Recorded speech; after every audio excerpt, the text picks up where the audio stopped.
Hello friends, बरायबाय Bodo Info official YouTube channel आसा खालामो बयबो मोजां दङ दा PMPSनि गोबां कमेन्ट्स फैदोंमोन दा नोंथांमोननि स्टेटासा मारै जाना दङ गासिबो A to Z डिटेल्सखौ नोंथांमोना नायनो हागोन आरो आधार कार्डजों बेंक एकाउन्टजों लिंक जादोंना जायाखै बेखौबो आं नोंथांमोननो दिन्थिगोन जायफ्रानोखि लिंक खालामगासिनो दङ आरो खालामाखैबा स' माबादि स्टेटास ओंखारदों आरो लोगोसे माबादि स्टेटास थायोब्ला रांखौ मोनगोन आरो मोना स' बिनि सायाव आरो लोगोसे गोमानाय आइडिखौ माबोरै मोनफिनो बिनि सायावबो आपडेट दङ स' नोंथांमोना भिडिअखौ नायजोबजासिम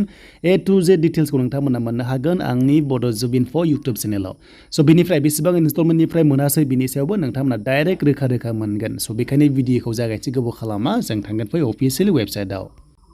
स' दायो लोगोफोर जों फैबाय अफिसियेल वेबसाइटआव बेनिफ्राय नोंथांनि स्टेटासा मारै जाना दङ आं नोंथांनो दिन्थिगोन दा नै लोगोफोर बेयाव माखासे रेजिस्टार आइडि दङ बेखौ मोनफिननो हागोन बेनिफ्राय फार्मार नेम थायो बेनिफ्राय एड्रेस थायो अके बे लेफ्ट साइडआव एन्ड राइट साइडआव माब्ला नोंथाङा रेजिस्टार खालामदोंमोन बेखौ मोननो हागोन आरो लोगोसे मबाइल नाम्बारखौ नोंथांमोना मोननो हागोन दा बे आइडिखौनो जोंहा नांगौ जायो जोंहा आइडिखौ नांगौ जायो जोङो चेक खालामनायाव बेनो जाबाय नोंथांमोननि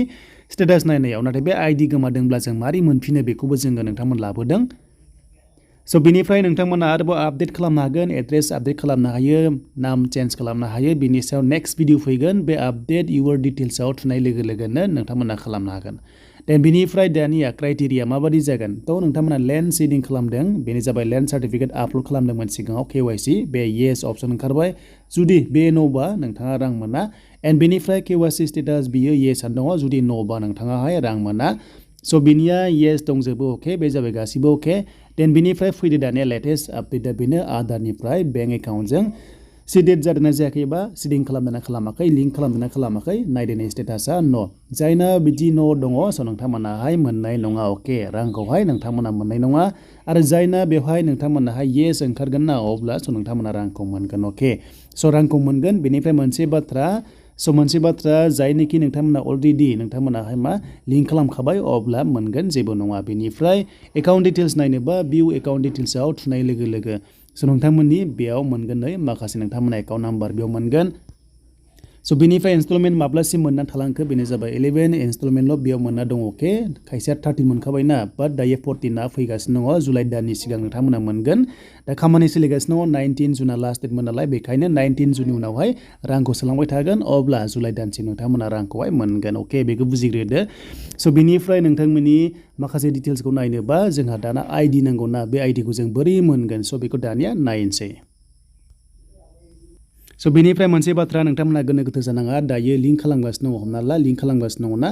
थ' लिंक खालामनाय लोगो लोगो पर्टेलाव आपल'ड जाया अके आपडेट जाया 15 डेज नोंथांमोनखौ नेनो होदों 15 डेज हमना ला नोंथाङा मैयाहाय आपडेट खालामदोंमोन जुदि स्टेटास नायनानै जुदि न' ओंखारोबा नोंथांमोननि आधार कार्डजों बेंक एकाउन्ट लिंकआ टेनसन दाला 15 डेजनि उनावहाय हारसिंनो पर्टेलाव आपडेट जागोन स' बेखौ बेयाव बुंखादों बेखायनो कनफिउस जानाङा आं मैयासो खालामबायदोंमोन नाथाय मानो येस ओंखाराखै स' बेखौ आं नोंथांमोननो क्लियार खालामबाय पर्टेलाव आपडेट जानाय 15 डेज लायो स' नोंथांमोना बेखौ नेनांगोन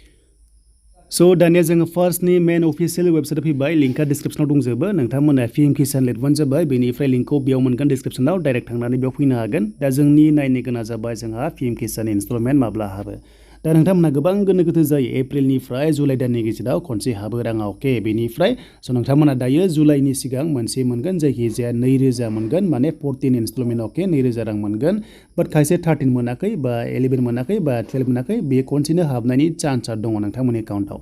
स' बेखौ दोनथ'नानै दानिया जोङो मारै नायगोन जोङो स्टेटासखौ जोंनि बे बेनिफिसियारि स्टेटासआव खनसे क्लिक खालामना हो अके स' बेयाव क्लिक खालामनाय लोगो लोगो दानिया नै जोंहा रेजिस्टार आइडि नांगौ ना स' नोंथांमोना नुनो मोनदों रेजिस्टार आइडिखौ नांगौ रेजिस्टार आइडिखौ बेयाव होनांगोन एन्ड बेनिफ्राय नैबे केपचा दङ सिकिउरिटि केपचाखौ बेयाव होनानै नोंथांमोना गेट डाटायाव थुबानो नोंनि आं दहाय दिन्थिनाय बादिया नोंथांमोना नुनो हागोन नाथाय बाथ्रा जाबाय जोंहा आइडिया गोमाबाय अब्ला मा खालामगोन स' बेखायनो गोमादोंबा नोंथांमोना नैबे अपसन मोनसे मोनदों न' इउर रेजिस्ट्रेसन बेयाव खनसे क्लिक खालामना हो स' क्लिक खालामनाय लोगो लोगो बेबादि ओंखारबोनाय बेबादि ओंखारनानै आधार कार्डनि अपसन दङ मोनसे बेनिफ्राय मबाइल नाम्बारनि अपसन दं मोनसे दा जोंहा साबसिना बेनो जायनाखि मबाइल नाम्बारा लिंक दङ स' नोंथांमोना मबाइल नाम्बारखौ बेयाव होदो जुदि गैयाबा आधार कार्ड नाम्बारखौ बेयाव होदो एन्ड बेनिफ्राय सेम प्रसेस बेयाव नोंथांमोना होबानो जाबाय एन्ड बेनिफ्राय गेट डाटायाव लाङोबा स' गेट डाटायाव लाङोबा नोंथांमोनावहाय SMS फैगोन अके SMS फैगोन मबाइल नाम्बाराव माने रेजिस्टार थानायाव बेनिफ्राय मोनब्रै डिजिट एबा मोनब्रै आखरनि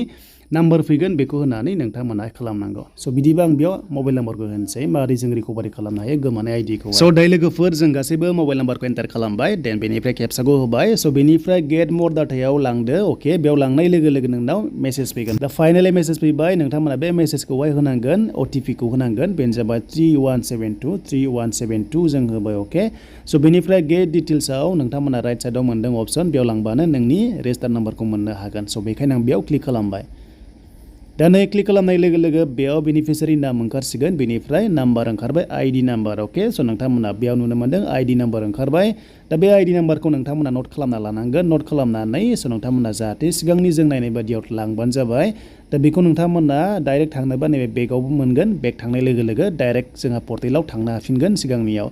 स' बेखौ नोंथांमोना नारहाबनानै लानो हागोन कपि खालामनो हागोन अके बेनिफ्राय स्टेटासखौ नोंथांमोनाहाय नायनो हागोन सिगांनि नायनाय बायदि स' बेनोबा नोंथांमोननि प्रसेसा A to Z नोंथांमोना मिथिबाय बेनिफ्राय दानिया गाव गावनि स्टेटासखौ नायदो जुदि गासैबो येस दङबा नोंथांमोननि एकाउन्टआव राङा हाबसिगोन बेनो जाबाय 2000 जुलाइनि सिगां अके जुलाइनि सिगां एबा जुलाइ गेजेराव स' नोंथांमोननि एकाउन्टआव राङा हाबगोन अके स' बेनोबा नोंथांमोननि PM किसाननि अके PM किसाननि स्टेटास नायनाय बेनिफ्राय एड्रेस एबा नाम आपडेट खालामनाय आं बेनि सायाव नोंथांमोना नेक्स्ट भिडिअ लाना फैगोन